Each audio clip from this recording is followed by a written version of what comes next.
So you need a digital file, essentially, like a 3D object file.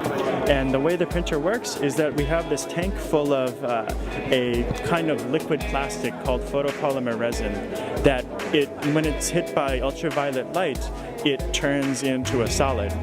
And we have a laser in the machine with a very accurate positioning system. When the laser hits the photopolymer resin, it reacts in that point and becomes a solid. So that's how we trace out each layer.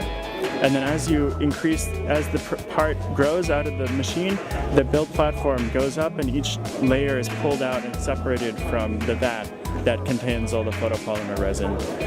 Once this is complete and printed, you wash it off using isopropyl alcohol, and then you have a part that is ready to be used.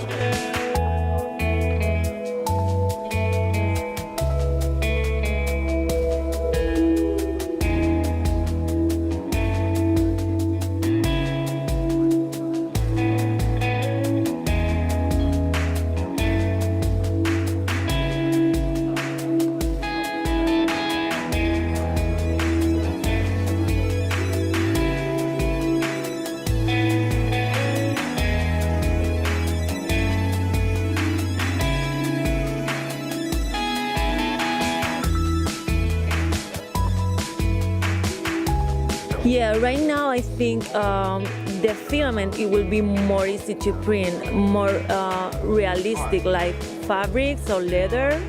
And I think people are gonna start to working more with filament and 3D printing because you can design a really good stuff and really crazy designs with the 3D printing.